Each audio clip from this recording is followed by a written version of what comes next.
We will get started very shortly.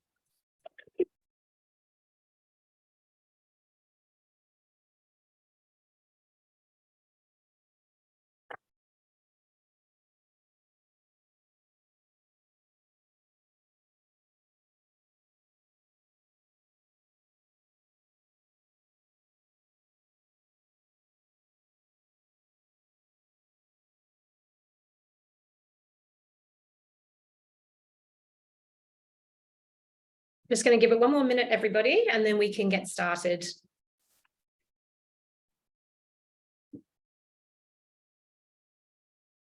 Hi, everyone. Hello. Hi.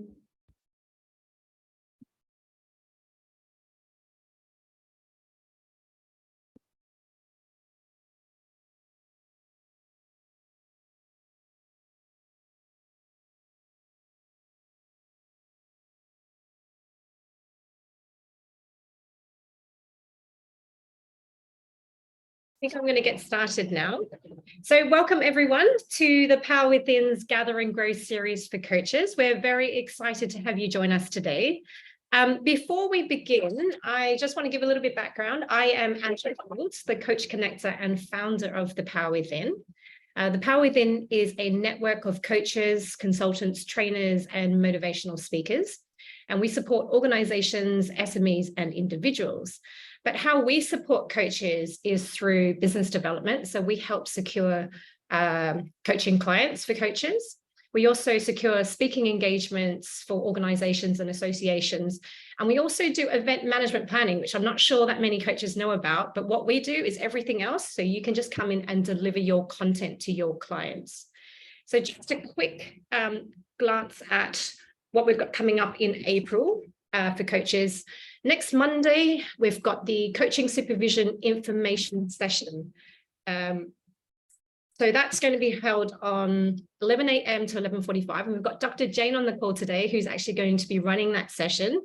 So for any coaches who are serious about elevating their coaching practice, I can't recommend these sessions enough. It's an opportunity for the coaches to come in and bring real life cases to a more experienced coach just to work through it. So some of the sessions before, you can be talking about any issues that you would be facing with a client, any ethical dilemmas you're facing, contracts, etc. So next Monday is the information session about that.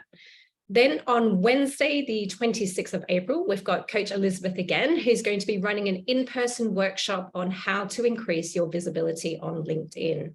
So as we know, one of the ways to be seen by our ideal clients is to have a solid content strategy.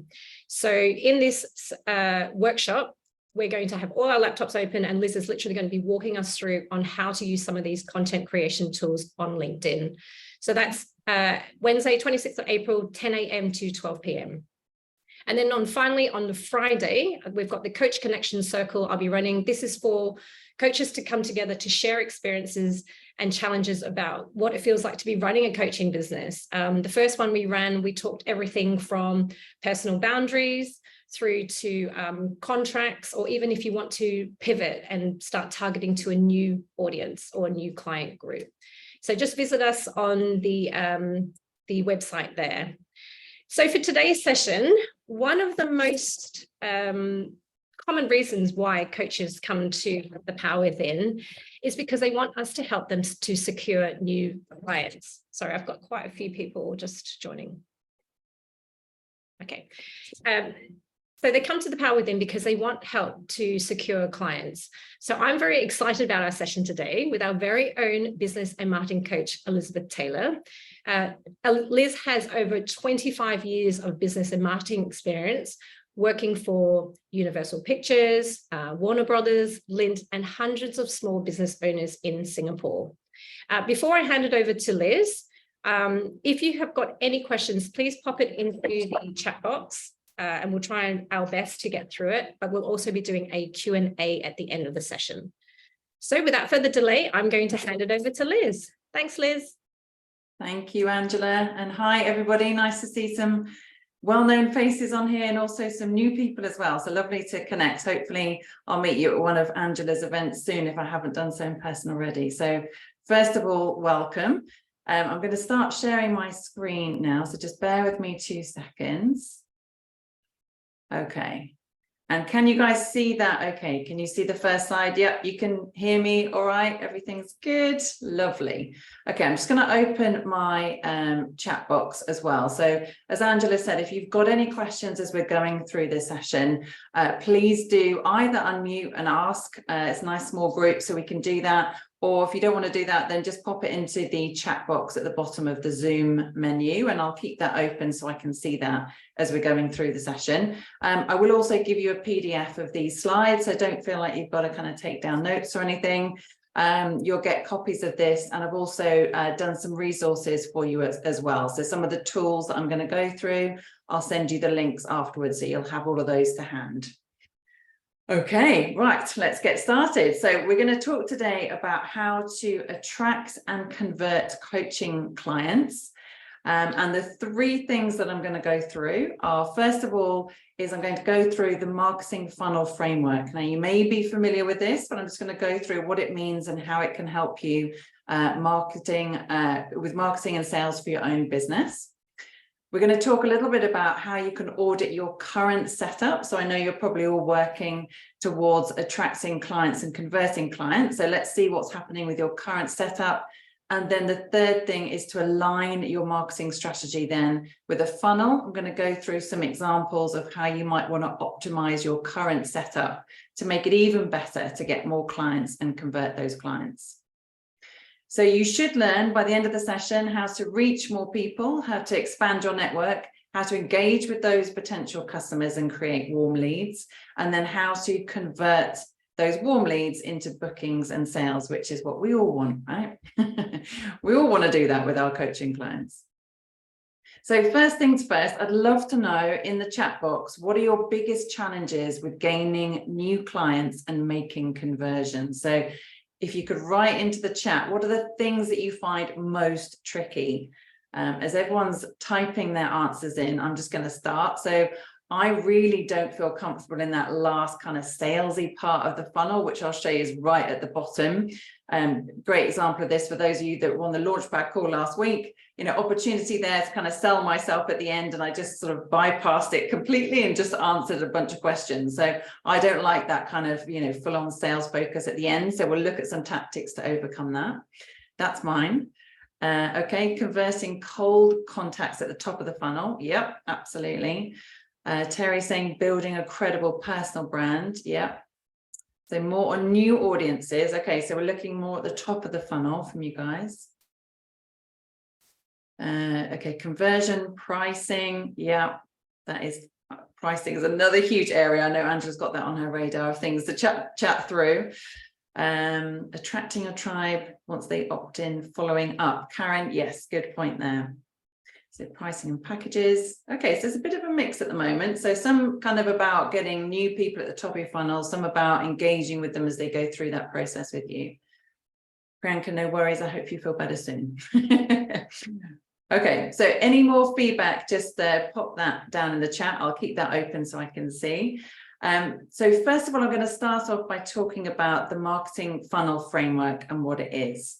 So how can it help you? Is this you? This is a picture of our lovely Angela looking frustrated because her marketing results aren't giving her what she wants and she doesn't know where to focus her efforts to get more clients. Yeah. So this is kind of common frustrations that we all feel like we're doing all the things, trying out all these different marketing tools, but they're not giving us the results they want. So we don't know where to focus our attention. I can see a couple of you nodding, which is great. We don't know where to focus. We don't know where to improve. And I know a lot of us, especially if you're a coach, you might not have a team, right? You're just doing everything yourself. So you need to know how to prioritize and focus on the areas that are going to get you the results you want. So how a marketing funnel can help and bring us all this much joy is it helps us to understand the stages that a potential client might go through before they buy from you. Yeah, so often it isn't a nice super linear process, but it's good to know what they do and how they come across you before they actually make that booking. And by understanding that, we can then kind of control and focus our marketing strategy. So if we understand the touch points that our customers have with us before they make that booking, then we know how we can kind of influence those touch points with our customers to kind of pull them through this funnel and get more conversions, and obviously get more people at the top of that funnel as well. So this is what a typical marketing funnel looks like, and this is the one that I use for my business. So we're starting at the top with people becoming aware about your brand, and from the feedback that you've had in the chat there, that looks like that's one of the biggest challenges we're facing as business owners, is getting people to come in the top of that funnel. So we're pushing ourselves out there to cold leads, people that haven't heard of us before. Then we're trying to generate some interest. So these are people that have heard of our business, maybe don't fully understand what services and products we offer. And then we move down into kind of a deeper consideration. So this is, yes, they're looking to make that booking. They want some coaching, they want to use your services, and they may be considering a smaller set, maybe 4 or 5 different coaches, and they're looking at the difference between those. Then they convert, brilliant. And then hopefully they become loyal clients and they refer business and come back to us. So this is kind of just the basics, the foundations of what a marketing funnel is and how we can use that for our business. So it's representing your customer's journey. So the shape is intentionally narrowing towards the bottom, because you naturally lose people as you go through that process. So people will leave at each stage, either because they don't need that service any longer, or maybe they've gone to somebody else, they've gone to one of your competitors. But what it does mean is that when you get to the bottom of that funnel, these are your highest quality leads who make it to the end. So these are the people we're trying to attract and kind of pull through this funnel with our marketing tactics and our marketing strategy. So you can use it, first of all, to really understand that customer journey. So a lot of us, I think, make assumptions that people hear about us from different places. Maybe that's not true. Maybe we need to kind of sense check how people are actually discovering us, interacting with us, and booking our services in the first place. It also allows us to kind of identify any areas of opportunity or weaknesses in our current journey. So just as an example, so 3 small businesses in Singapore that I'm doing business coaching for at the moment, all 3 of them do lots of activity at the top of their funnel and for the conversion, but nothing in the middle, no kind of nurturing through that kind of interest and consideration stage. So we've kind of identified that as an opportunity for them not to lose people from their funnel at that stage. And that's really about how you can improve your own marketing and make sure you're pulling as many people through that funnel as possible. So that's what a marketing funnel is. And now we're going to look at how you can audit your current setup. Because it's all very well me telling you about the kind of theory of a marketing funnel, but you need to understand how to apply this to your business. So the first thing to do is have a bit of a reflection on how customers currently come to you. So do you know how they find you in the first place? Do you know what platforms they see you on? And do you know how they interact with your content? Now, the first 2 questions on here, these are quite difficult to find the answers to, right? So do you know how people currently find out about you? The best way to get that information is just to ask when you do get a booking where they first heard about you from. So was it a search? Was it a referral? Was it a networking event? Was it LinkedIn? Where did they first find out about you? The next point, so which platforms did they see you on and how did they interact with your content? You can analyze that, right? So you can look at the platforms you're currently on and see how people are currently engaging with the content that you're sharing. So are you getting good reach? Are you getting good interaction and engagement? Are people sharing your content? You've got that information available.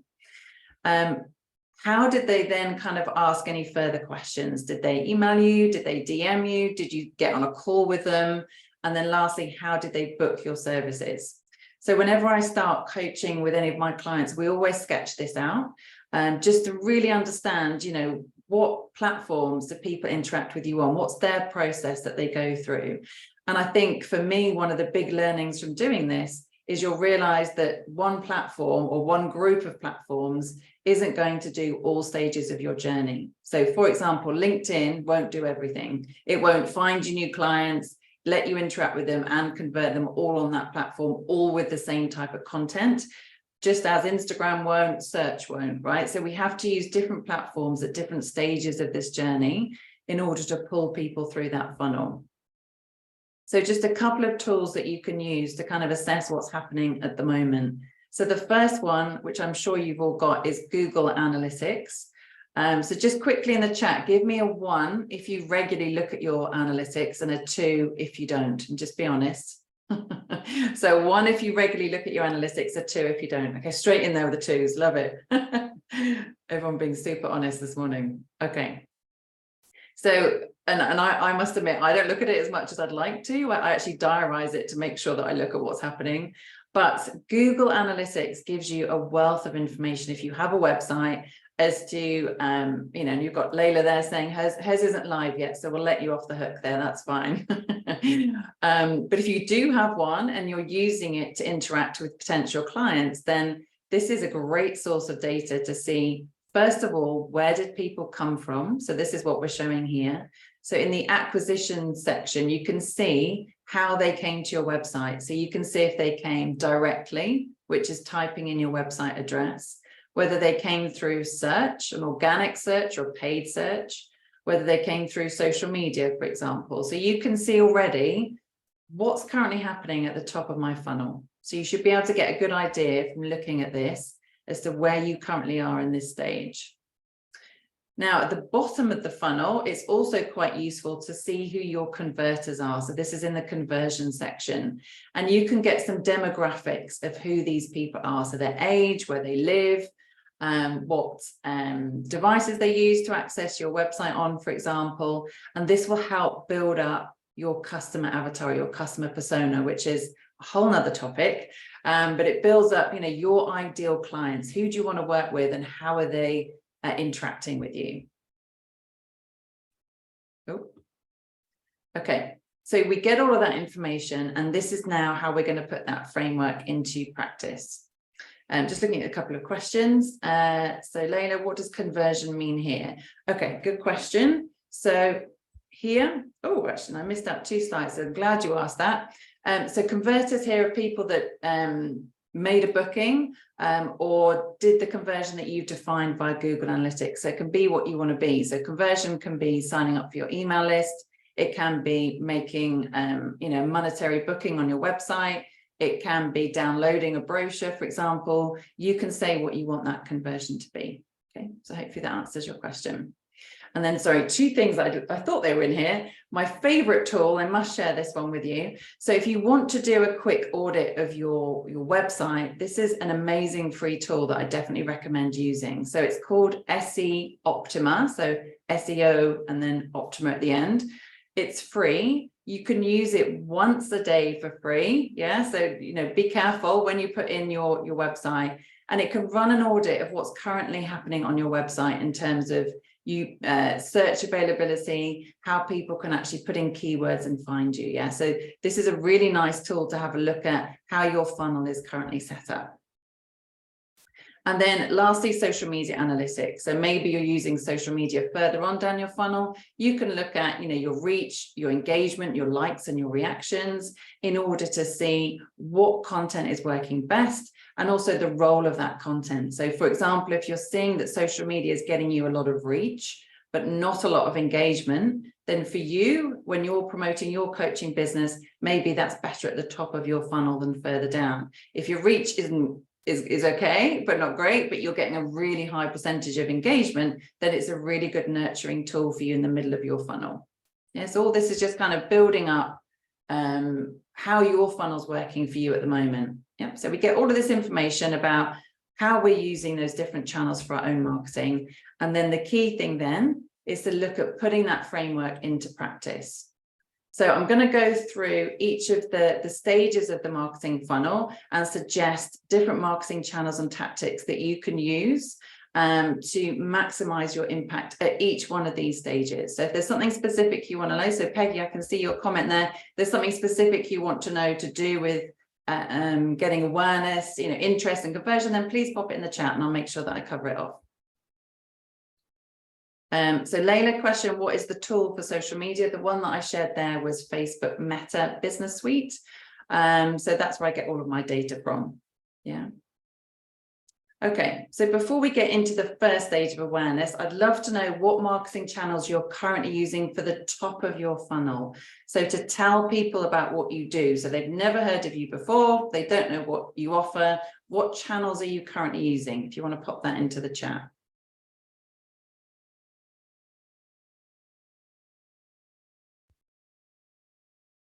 Okay, Twitter, websites, LinkedIn, okay. Jane's LinkedIn as well. Okay, LinkedIn Insta. A lot of social media. A lot of LinkedIn. That's good for our next session on how to really maximize LinkedIn too. Okay, Priyanka's getting it from WhatsApp groups. That's interesting. And referrals. Okay. Interesting. So most of you are saying social media. I've got Ava on the website and Terry, but most of you going with either messaging systems or social media, which is really interesting.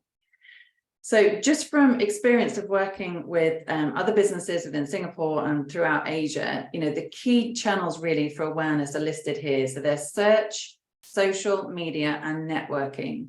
So search we can do through either organic or paid. So organic is search engine optimization, paid is search engine marketing or PPC. Social media, again, we can do it through organic or paid. So organic is where we're just putting out the content ourselves. Paid is when we're then paying for that content to reach people that maybe aren't connected with us already. And then the last one is networking. So going to events, guest blogging, for example, having interviews with other people, running webinars, for example. These are all good ways to enhance your awareness within your target market group. So I'm going to go through these in a little bit detail and share some examples. So the first one is search. And I think, and I'm speaking for myself here, some of us get a bit apprehensive sometimes about focusing in on search and what that can do for our business. But still, your potential clients and customers in general in Singapore and throughout the world, you know, their first point of contact is still a search.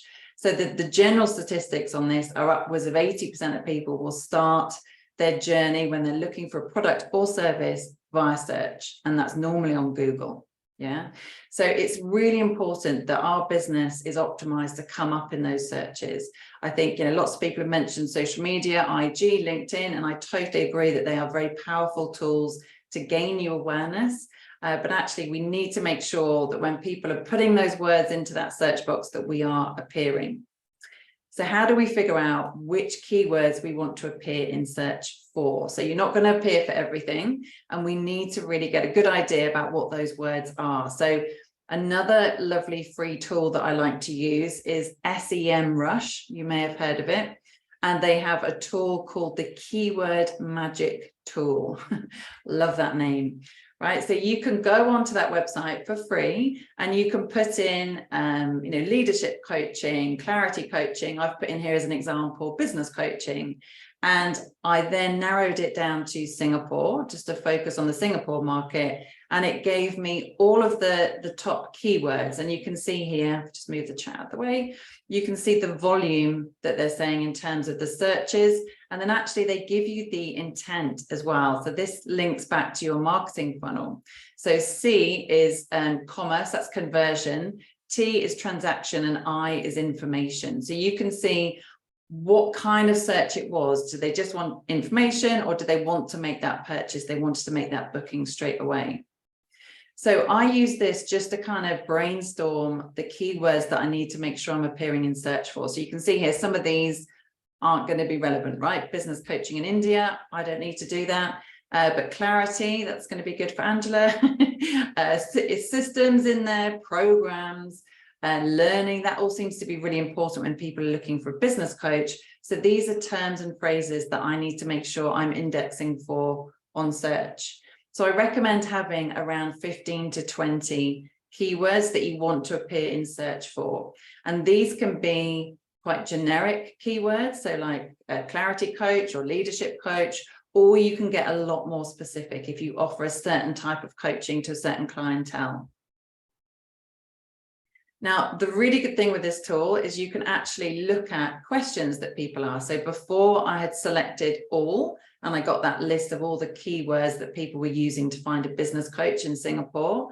But actually, if you toggle then to the next button along, you can look at questions. So what questions are people asking? So, why is business coaching important? What is it? How can they help me? So this already, there's 3 different like blogs or articles I could write. Yes, so this is giving ideas about the questions that people are asking in order to find a business coach.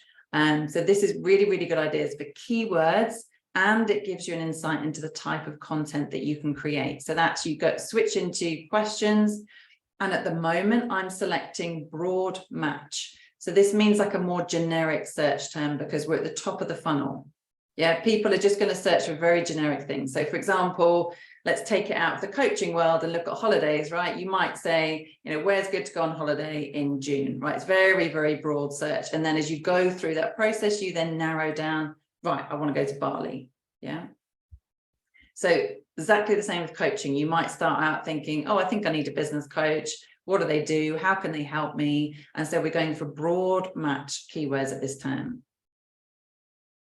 So Priyanka, yes. So just to answer the question there, SEMrush, you will have to sign up for that. So they do want your email address and data in return for these lovely free services that they're offering you. It's the same for this tool as well that I'm just about to go through. Okay. So that was SEMrush, which I definitely recommend you checking out. There's a whole bunch of other stuff on there that you can use for SEO. And the other tool that I really like to use at this point to optimize my search marketing is one called Ubersuggest. And this is from a guy called Neil Patel. So you can do exactly the same thing that I just showed you for SEMrush. And they also just recently added another piece of functionality in here, which is you can look at the keywords that your competitors are ranking for. So if you're having that kind of mind block of, what keywords am I going to use? What's important for me and my business? Then you can do a bit of spying on your competitors. So I use this lady, Christy Robinson in Australia. She does similar sort of thing to me. I really like all her content and how she presents what she does. So I can see, okay, well, what's she ranking in search for? So busy work, business coaching, like a boss, Kate Toon, who is somebody else who does SEO, stages of learning, goals for the year. So this is giving me more ideas about the types of keywords that I might want to include in my own content so that I'm appearing in search. And again, you can contextualize that by looking at the volume of your search. Yeah, so this is a higher volume. And then this is just giving you an indication if you were to do paid search as to how much a cost per click would be for you. Yeah, so a higher cost per click means that's a more competitive keyword for you to use. Okay. So we've shown you there 2 different tools to come up with those kind of keywords that you want for your business. So say you've got 15 to 20 keywords. What are we doing with these keywords?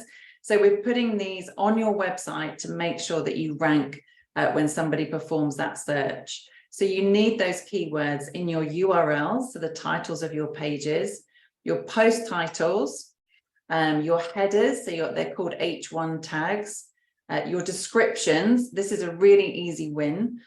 So when you describe a blog post or an image, you put a description in there, use your keywords in those descriptions as well, just as when you name your image files, also use your keywords in there, and obviously in your copy, right? So you need to make sure that there's enough of your keywords in your markers, your structural markers on your website, and also in your copy so that you're ranking highly. So that tool that I shared right at the beginning, that SEO Optima, that will tell you how you're doing on this at the moment. And it will give you different pointers to how you can improve your visibility via search by using your keywords in the right way on your website. So it's a really, really useful tool for that. Okay, so that was search. Now let's switch over to social media, which it seems lots of you are using social media for this kind of awareness and visibility portion even of your funnel. And one of the things that you can do if you're using LinkedIn is take those same keywords and make sure you've got them within your profile. So I've highlighted here where I've used them on my profile. List out as many as you can. This is the highest ranking search functionality on LinkedIn for your keywords. This bit here, followed by your about section. So you need to make sure that you've got all of these keywords listed after your name on LinkedIn so that you appear for a search. Again, if you want to do a bit of research, a bit of digging around on LinkedIn, do a search for a leadership coach or a clarity coach and see what comes up. And then look at their profiles and see how they've optimized their profiles to see what keywords they're using. Just as an aside as well, you may have seen that LinkedIn's recently launched a new AI tool to optimize your profile. So that's your about section. So I'll be going into that in the session that we're doing at the end of April, but it will actually point you in the right direction to optimize this for search, which is brilliant, absolutely brilliant tool.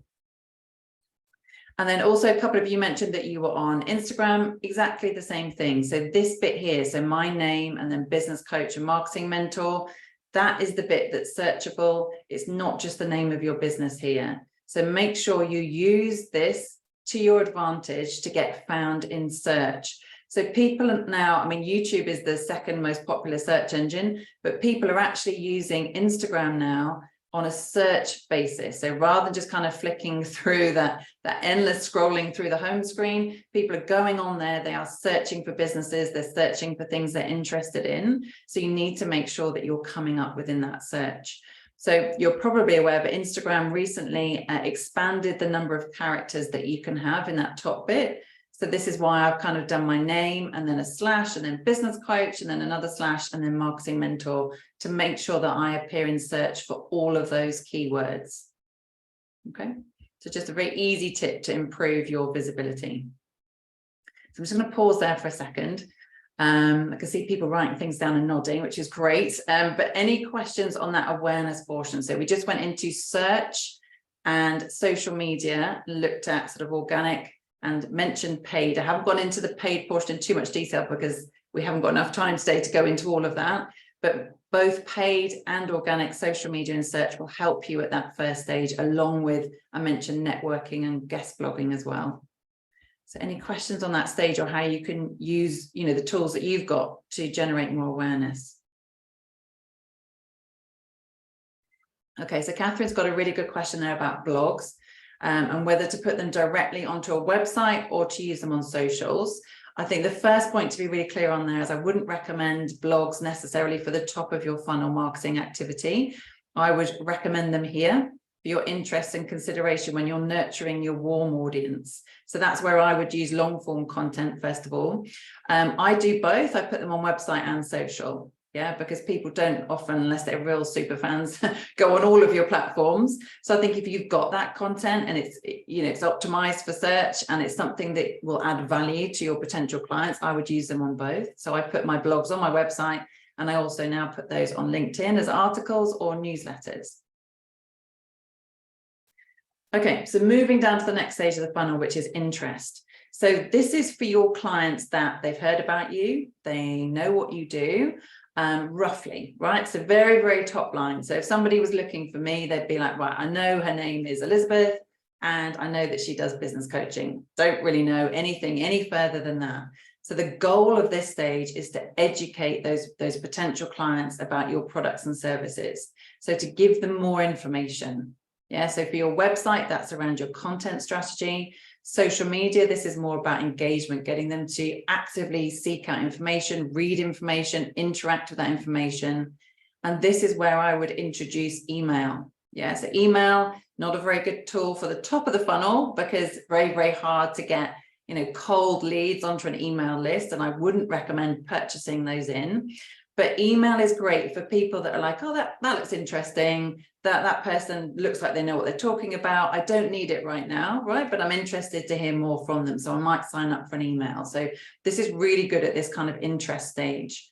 As are podcasts, I'm a huge podcast fan. I think that's a great way to engage with your potential clients and give them more information. And webinars like the one that we're doing, right? So I guess you guys have signed up for this because you've heard about the Power Within Network, Angela, and you're coming here for more education. So this is a good tool to use at that kind of interest stage, right? So you're adding value, hopefully. You're answering some questions that might have come up about your services, but you're also educating your potential client base about what you do and how you can help them.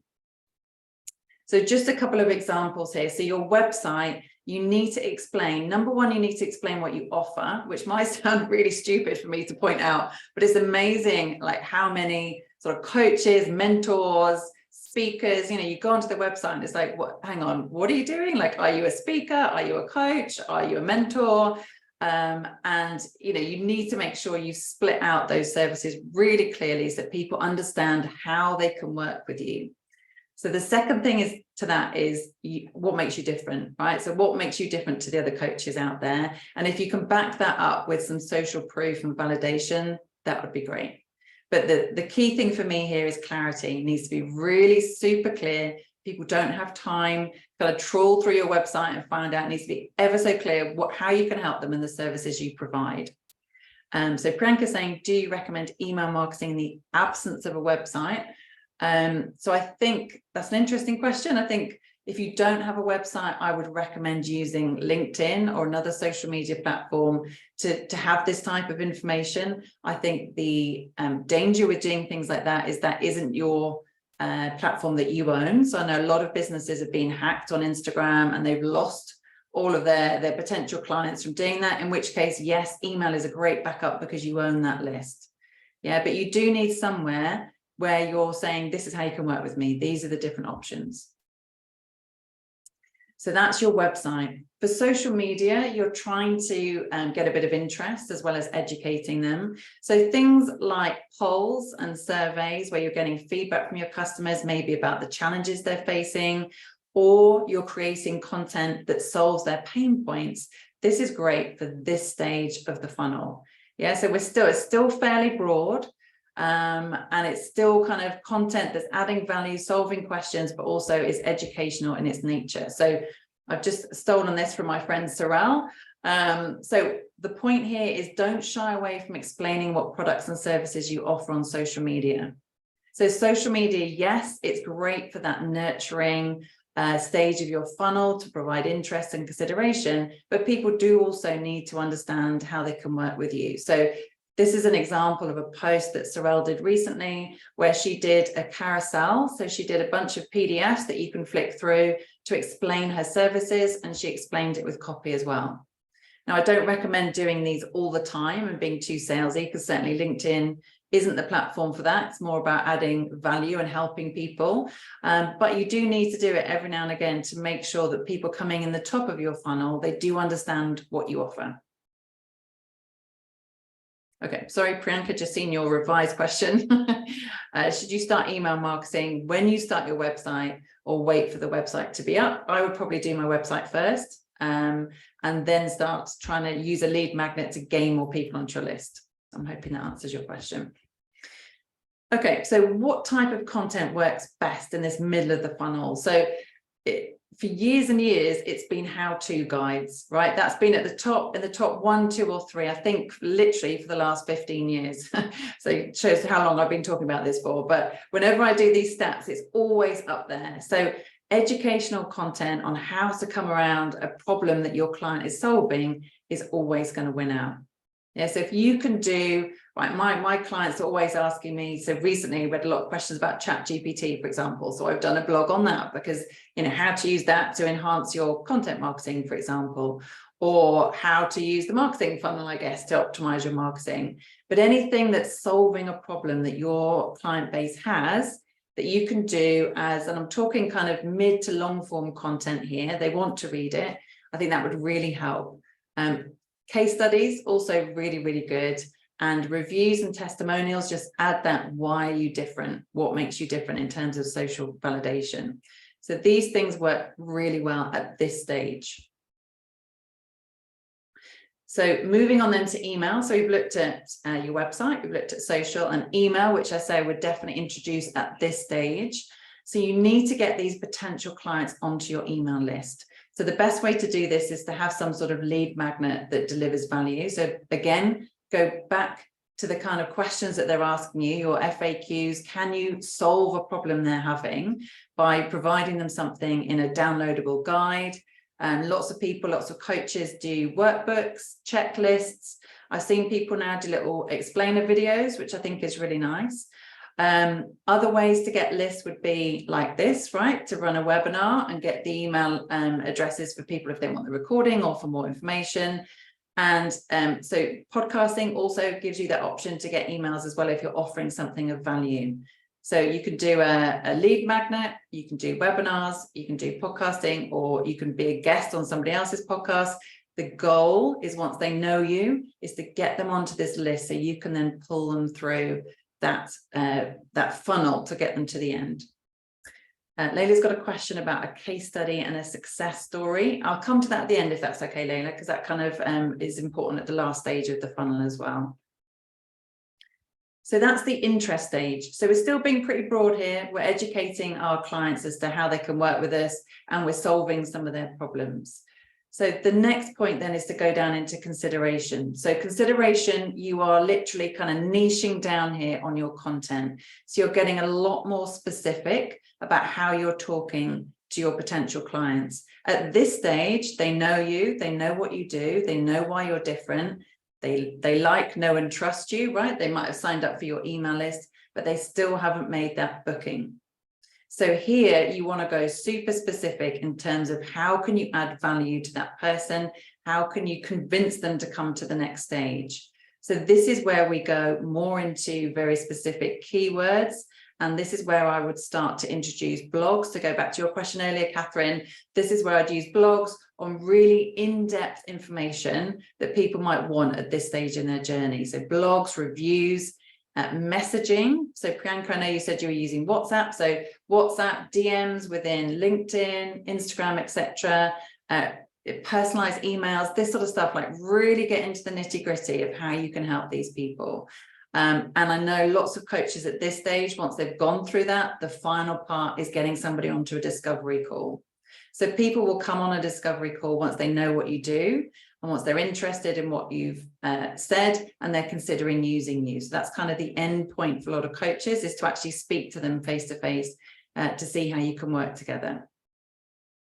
So just a couple of examples to share here. So I mentioned this ChatGPT talk. So this is an example of meeting the needs of warm leads, people who know you, they know what you do, and you're trying to address a very specific question. Yeah, so if I look at two different ones on my blog, for example, this is further down the funnel for people that have got a very specific question on ChatGPT. I've also got blogs on, how to use your marketing funnel, how to set up customer personas, much more generic. Yeah, so that I'd use those further up in my funnel. So this works really well to position you guys as experts in the field that you're working in and to relieve those very specific pain points or challenges that your clients are facing. So it shows that you're an expert. It helps to differentiate you even further from your competition. Yeah, so you can share case studies and reviews in the same way here too.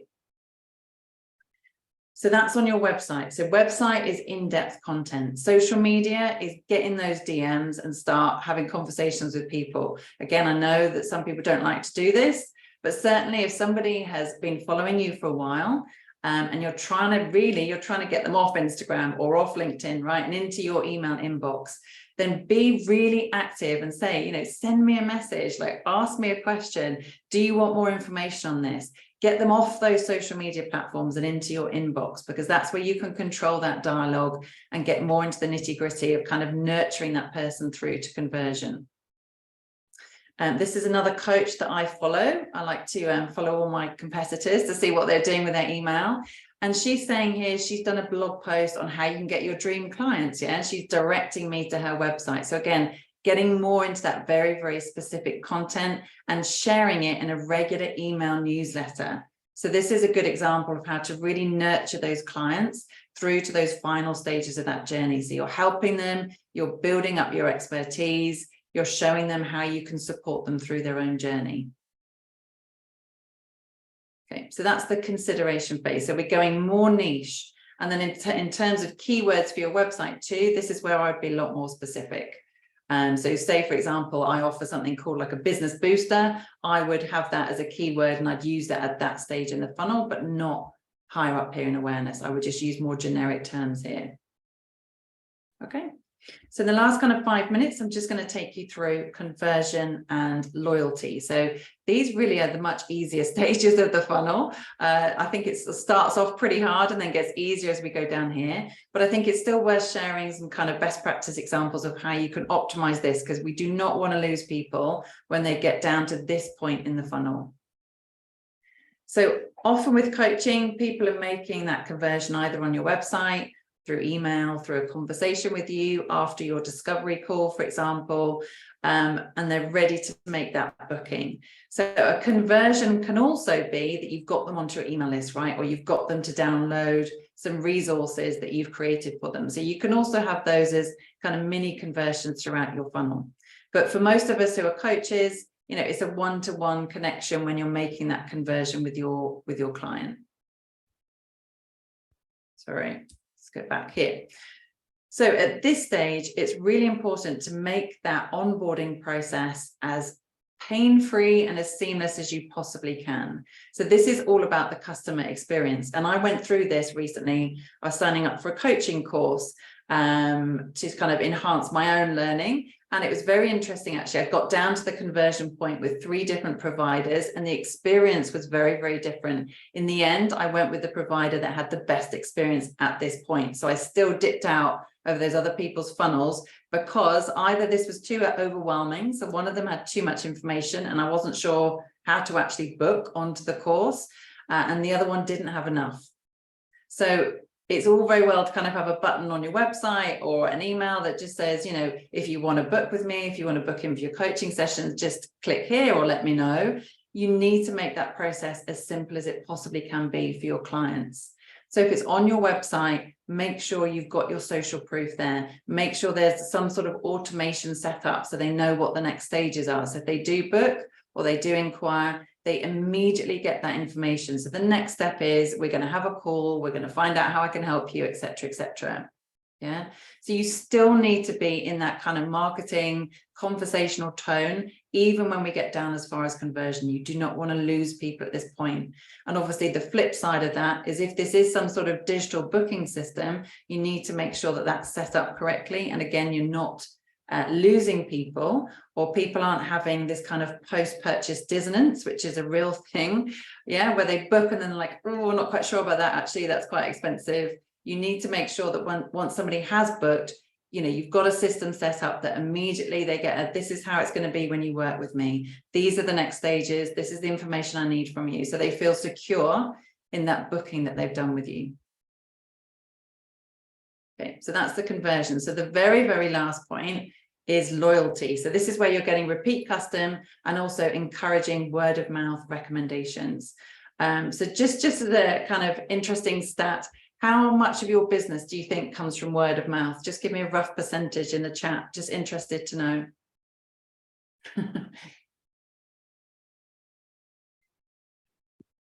Catherine's saying 100%. Wow. Okay, high. We're going high. Yeah.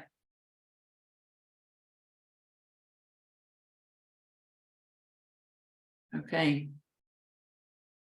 So we're in between 50 and 100%. Right? I mean, that is pretty impressive. So for most other sectors, so for FMCG, for example, product-based sectors, you know, word of mouth recommendations, 10, 15%. Yeah. For service-based industries, the average is about 60 to 70% of your business coming from those word of mouth recommendations. So as a business owner, that's your biggest marketing tool. So we need to think about how can we encourage word of mouth recommendations? Obviously, a large part of that is you guys being amazing at what you do and delivering a great experience. But the second part of that is don't be afraid to ask. Yeah, ask them for testimonials. Video testimonials are the best thing you can possibly get from a client, and make sure you're sharing that out there. It also allows them to articulate what they enjoyed about working with you. Therefore, if somebody asks them, they're more likely to recommend you because they've got those kind of words there already. So ask them for testimonials. Say to them, I'd really appreciate it. You know, if anybody else is looking for a coach that you could recommend me, you know, send them my way. Maybe give them, you know, a brochure or some sort of e-brochure that they could share, just to make that initial contact when you're bringing people at the top of the funnel, just that bit smoother, right? So you're giving them all the information that they need to have there. but certainly think about within your business how you can encourage those word of mouth recommendations. How can you make that person's life easier so they're much more likely to share about you and your business? Just to touch on here about email marketing again, email marketing actually is a really strong kind of, I don't know, tool to use to encourage word of mouth recommendations, because it just makes sure that people remember who you are, they remember what you do, you're top of mind. Then when people do ask for recommendations, you're there, right? They remember your business name, they can remember your website, they know how to get people to connect with you. And then that's the last point, is be really, really clear the best channel or the best way for people to connect with you. Is it LinkedIn? Is that your primary channel? Do you want people to first of all connect with you there? Is it email? Is it a DM on Instagram? Is it WhatsApp? Be really, really clear with your existing clients. If you want them to recommend you, what is your channel of choice? Yeah, so often when you listen to podcasts, they'll say, you know, I hang out on Instagram, DM me there, or go over to LinkedIn, connect with me there. But make sure you're really clear about that, because otherwise, again, especially if we're under-resourced, you're kind of scrabbling about trying to make sure you're not losing anybody coming in the top of your funnel. Yeah, so you want to make sure that process is as easy as possible. Okay, so I'm going to summarize it there. I'm hoping that gave you some food for thought on how you can use a marketing funnel framework to optimize your client attraction and conversion. So we went through what the funnel was at the beginning, shared a couple of tools on how you can audit your current setup, and then went through the funnel and went through some of the different marketing channels that you might be able to use to attract, nurture, and convert your clients for your business. So as I said, I've got some resources here. So these are the ones that I've suggested throughout today's session. And here's 2 blogs that I found really super helpful in terms of looking at your marketing funnel and the different options and tools that you can use at each of the stages. So we'll share those links with you after the session. And we've got 8 minutes left, I think. So I have looked to ask some questions. So I'll come off the share in a second. I just want to go back. I had a question here. Let me go about case studies. Here we go. Layla was asking about the difference between case studies and success stories. So what's the difference between those two? Because they were listed out as separate things for that middle of the funnel content. So a case study would be where you might share an example of the type of work that you do with a client. So for example, you might share the journey that that client goes through, you know, how they found you, what the process was and what the outcomes were. A success story is focused on the latter end of that journey. So, you know, you worked with this person and these are the outcomes that they achieved. So for example, I could say, I've worked with this client X and they have got, you know, 20% more conversions, they've grown their IG account by 15%, et cetera, et cetera. That's the success story, is to show the outcomes that you got for your client by working with them. Whereas case studies is more comprehensive, I guess, going through the whole thing. Okay, cool. I'll stop sharing, then we can kind of open up to any more general questions on how you can use these different marketing channels to help your own journey. So Catherine, is that a hand up there? Yeah, go for it. Thank you. I have so many notes. That was incredibly useful. Thank you. One of the things I wanted to ask a little bit more about was, you talked earlier about the language to be used initially. So you said about having those 15 to 20 keywords, and then you said you'd have other language that you might use further down the funnel. Could you say a little bit more about the difference between the kind of vocabulary you mean? Yeah, great question. Yeah, so at the top of the funnel, I would use very broad keywords. So I'm a business, the marketing coach, so I would use business coach, marketing mentor, etc. Those very, very broad searches, because that's what my potential clients are doing when they go into the search. Yeah. As I get further down the channel, the kind of my funnel, I would then think, what are the questions people are asking me? So they might ask me for marketing consultancy on how to grow their business. So then I might have like a longer tail keyword, and I would use that to appear in search for further down the funnel. So that was the example I shared on ChatGPT. For example, I was getting a lot of questions about that. So then I can make sure that I'm indexing for that on that specific topic that people might want to know about further down the funnel once they know what I do. So I hope that answers that question. Okay, cool. Terry, did you have a question? Yes, hi. Thank you for doing this sharing. Really, super useful here. I have a question around like content strategy because so you mentioned that there are various stages of the funnel, and I'm thinking like, okay, so do we when we put together content to share on social media and things, would you recommend like just focusing on like maybe like one or two stages at any point in time, or would you sort of like create content for every stage but sort of like spread them out over time? Yeah, that's a very quick question. So what I would recommend there is, I think, first of all, it's really hard to have content that hits all those stages of the funnel. And I think often that's where we fall down a bit. So we do, I know certainly some clients I've worked with, they do a whole bunch of stuff on Instagram, like, oh, I haven't had any conversions. It's like, no, right? You're not going to have like 3 posts that are going to hit awareness, nurturing, and conversion all in one. So I would definitely recommend splitting out your content based on one of those goals. So maybe not the 5 that I showed you in the funnel, but maybe 3. So awareness, consideration, and conversion.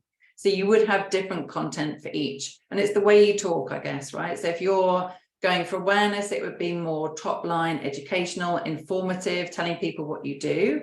And your call to action then would be to follow that person, or to follow you, connect on LinkedIn, etc.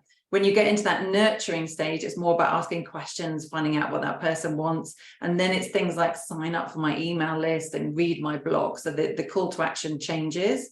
And then that sort of last bit of content then is your conversion, where you've got to be so specific, just like book, right? Like book a call, book in with me now. And that would be a very different call to action. So I probably would split it out like that. But also, more importantly, I would plan my marketing content for the week or the month based on that goal. Yeah, so based on a goal of generating awareness, or based on the goal of engagement, or based on the goal of conversion. So just to give an example from one of my clients, she was trying to sell a membership program. So she mentioned it once, and then she went back to awareness content, right? So no one really, can remember that message. So if you're trying to convert people, just keep talking about it, like with this webinar, right? It's like, please sign up for this webinar. And we talk about it several times on lots of different platforms. You've got to keep going with the same message for at least a week, if not longer, for people to recall that message. And then, for example, Angela might move on to awareness next week and try and get more people in the top of the funnel. But right now it was on converting for this webinar. So it's just to be really focused with your message at any one time. Got it. Thank you. Okay. Just do the question from the chat first. So Ava was saying about how do you search for keywords on LinkedIn? So if you're looking at doing research on LinkedIn, and I just must say, I love LinkedIn. It's my favorite tool in the world. It's so easy to use, and there are so many good resources on there. So LinkedIn, I think, is great for spying on people and getting resources. So you can go on there, you can type in what you do, so what type of coach you are, and you can see people, posts, companies, groups that come up for those keywords. And then I would go in and I would look at their profiles, and I would see what types of words they're using, both in their profile name and also in the about section, and just think, okay, maybe I can add these keywords to my list. But also it shows you what you're up against, right, when people are searching. So I do a lot of marketing training. So I'm often going onto LinkedIn to search for digital marketing trainer, to see where I come up, but also to see who else is out there and what they offer. So it helps me with my service proposition as well as finding out my keywords. Okay. Any other questions? 1 minute to 12. Can I quickly ask one question? Hi, Elizabeth. Yes, of course. Thank you so much. That's been really valuable just to explain that. And the Terry's question was exactly what I was going to ask as well. But I was thinking, for all of us, depending on what stage we're at, what is the best place to start? Because I guess I have a lot of friends that are just starting their businesses, and they're getting upset that they're not converting, or they're not getting someone on a discovery call. Yeah. And I'm what you just discussed, I'm like, oh my gosh, that's why, because they're missing those stages in between. So where's the best place for them to start? Is it like starting with that awareness part? Absolutely. Just to keep it super simple, right? Start with that, and then slowly get, rather than being so overwhelmed, thinking like Terry was saying, where do you go? Do you start here? Yeah. Exactly. And I've just done this. So I've just rebranded my business. So really, until last month, I did about 2 months of just, this is who I am, this is what I'm about. I didn't really talk about anything else. Yeah. And now I've started kind of layering on top of that, pulling people further down that funnel. So I think if you're starting out as a coach, Absolutely. You need to be super clear on who you are, what you offer, who you're helping, and just get that content out there. Rather than rushing ahead, right? Because I think that's what they feel like they need to do this, and this. Yeah. But I think they're not getting those conversions because they're trying to rush and do everything all at once. Yeah, and I see it, Karen, almost like cyclical as well. So you start off doing awareness, and then you might move into more kind of, nurturing engagement content before you go in for the kill with the conversion. But then you might cycle up again and do some more awareness. We always need people coming in the top of our funnel, and also new people start following you. They don't know necessarily what you do. So I think it's always important to have a period of time, once every couple of months, where you just educate, everybody about what you do, what are you about, what do you offer, what makes you different. I think that's really important. Thank you. Okay, another question from Ava. How do we measure if the content is working? Yeah, great question. So it depends where you are, Ava, I guess, in terms of where you're putting that content. So you can use Google Analytics to see what's working on your website. And if you're on social media, you can see what's getting reach and engagement. I must say a caveat on that, though. All of my current clients, I'm like, oh, where did you, hear about me from? Like, oh, I've been following you for ages on social media. Never liked anything, never commented. So, it's difficult to know sometimes that people are aware of what you do and they're following your content. I always ask people when they inquire, how did they hear about you? And then that will give you a bit of a feel as to which channels are working better than others. That was Ava. And then Terry, how do you know when you need to switch up your content to serve a different stage? Again, brilliant question. Don't have like all the answers on that, but my recommendation from experience would be base it on what products and services you're trying to sell at any point in time. Yeah, so just to give an example, so I sell my audits at the beginning of the year, so I know I need to do my conversions at the end of the previous year in order to get the sales for that. I then, do a lot of talks at the beginning of the year because people are in that kind of learning frame of mind. So this is good for my middle of the funnel. And then I don't do a lot, when people are traveling. So that's kind of my just maintenance awareness phase. And then I go back into that nurturing. So I do it based on what I'm trying to push at that moment in time. So I hope that helps. Okay, we've gone over time, so I shall stop talking there, but please do email me if you have any other questions, and I look forward to meeting those who I don't already know at one of Angela's sessions. Thank you, Liz, and thank you everyone for joining today. As I've mentioned, there's quite a few events happening in April, and there seems to be a lot of questions around content. So we're going to be running that one on LinkedIn content strategy on 26th of April. But if you want to find out about the other events, I've put the link on the chat as well. We will be setting out the deck, as Liz mentioned earlier. And thank you everyone for joining. Hope you can join us next time as well. Thank you, everyone. Bye. Have a good day. Bye. Thanks, Liz.